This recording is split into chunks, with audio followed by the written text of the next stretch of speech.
Nah, Ustaz, sekarang alasan-alasan Ustaz yang dipakai untuk membenarkan tuduhan itu, Ustaz. Iya, biasanya siapapun yang anti ziarah Wali Songo pasti dituduh Wahabi, satu. Siapa saja yang sekarang ini melemahkan pendapat Imam Syafi'i aja dituduh Wahabi, anti mazhab.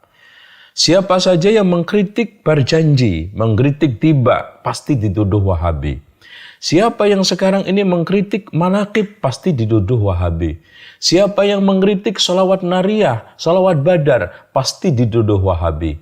Siapa saja yang sekarang ini menyerang praktek-praktek mereka, ya, yang bid'ah menurut kacamata syariah, dari mulai Maulud Nabi, Isra Mi'raj, Nuzulul Quran, bahkan ruatan mitoni 7 bulanan, pasti dituduh Wahabi. Semua mereka yang mengamalkan tradisi harian yang bertentangan dengan Alkitab wa Sunnah ini kita luruskan, pasti dituduh anti budaya, anti tradisi, itu Wahabi. Intinya secara kriteria sederhananya juga, pokoknya siapa saja yang melarang ziarah kuburan Nabi, ziarah Wali Songo, dan anti tabarruk dan tawasul menurut versi mereka, ya. Kemudian yang ketiganya melarang merokok.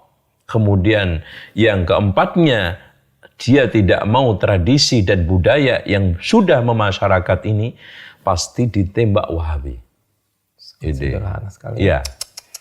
Iya, Ustaz. Ini ada poin lagi, Ustaz, ya. Iya. Pihak yang paling berkompeten untuk menggulirkan tuduhan Wahabi itu, pihak-pihak yang paling berkompeten. Iya. Yang paling berkompeten pertama, kelompok-kelompok tokoh-tokoh yang takut kehilangan tadi lapak-lapak kehidupan agamanya. Sehingga dia membuat suatu berita yang jungkir balik. Ya, Syekh Muhammad bin Abdul Wahab yang mendakwahkan tauhid diplesetkan menjadi suatu plesetan yang negatif. Mengembalikan orang kepada Alkitab wa Sunnah diplesetkan menjadi suatu plesetan negatif, keras, ya, radikal, ya, main kekerasan, macam-macam. Padahal mereka tidak paham bahwa Syekh Muhammad bin Abdul Wahab ketika saat dia melakukan amar ma'ruf dengan tangan, ketika itu didukung oleh amir, didukung oleh khalifah kalau zaman dahulunya, pemimpin. Dan pemimpin man ra'a minkum munkaran falyughayyir biyadihi, sah-sah saja. Tapi mereka tidak seperti itu. Yang keduanya, orang-orang tokoh-tokoh yang tidak paham siapa Syekh Muhammad bin Abdul Wahab itu. Kemudian dia ikut membio bahwa Wahabi begini, akhirnya disiar-siarkan di mimbar-mimbarnya. Nah, ini orang yang berbahaya juga ini.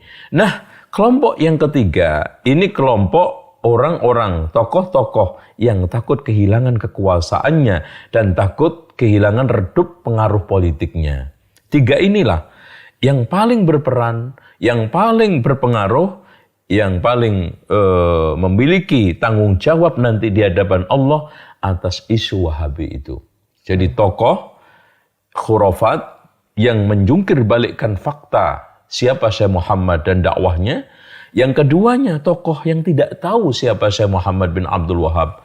Cuman dia itu niru, membeo, mendapatkan info yang negatif. Nah, yang ketiga tokoh politikus dan mereka-mereka yang takut kehilangan pengaruh politiknya dan takut kehilangan kekuasaannya, minimal suara perolehan entah itu secara nasional maupun daerah berkurang. Inilah pihak-pihak yang berkepentingan. Kemudian dibakar, nah ini dikasih bensin bahan bakar oleh orang-orang barat. Itu. Dari kalangan orientalisme, imperialisme. Makanya Wahabi ini saya bisa katakan adalah anak haram hasil perselingkuhan 3 orang. Imperialisme, orientalisme dengan pihak-pihak darwis yang ada di kalangan Islam tadi. Ini selingkuh, hasilnya haram ini anaknya. Ya, imperialisme tahu pengaruhnya tadi. Orientalisme juga, ya. Kalau kita bisa baca di dalam kitab-kitabnya mereka yang lurus seperti Lotop Sudrak, bagaimana dia itu komentarnya terhadap Wahabi positif, Margoliouth juga positif, Rennes juga positif. Nah, dari sinilah berarti ada yang menggoreng, gitu.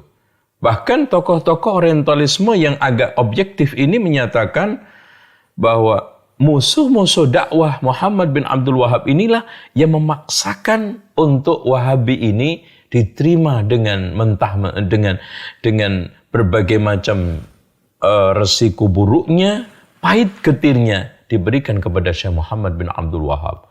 Padahal mereka tidak pernah. Sekarang pertanyaannya begini, sederhana. Apakah sekarang Syekh Muhammad pernah mengadakan muktamar untuk organisasi Wahabinya? Susunan pengurusnya? Kemudian Syekh pernah mengatakan di dalam kitabnya eksplisit dan implisit, saya Wahabi? Nggak pernah ada. Dan murid-muridnya juga. Dan mereka-mereka yang terpengaruh, nggak ada sama sekali. Jadi di sinilah suatu hal yang aneh. Kenapa mereka sangat memaksakan dan sangat dipaksakan itu simbol dan juga nama Wahabi, laqab sebutan Wahabi kepada Syekh Muhammad bin Abdul Wahab dan pengaruhnya, tujuannya tadi itu. Karena Wahabi ini sudah terstigma buruk dan sudah memiliki justice yang negatif, sehingga sangat bagus sekali, simple untuk menghantam lawan-lawan dakwah mereka. Sekarang kalau orang disuruh untuk tidak ngaji ke Ustadz Fulan, untuk menjelaskan kenapa, susah. Iya. Tapi, jangan ngaji ke dia. Kenapa Pak? Wahabi, selesai. Betul. Simple banget. Simple, padat, singkat, mudah.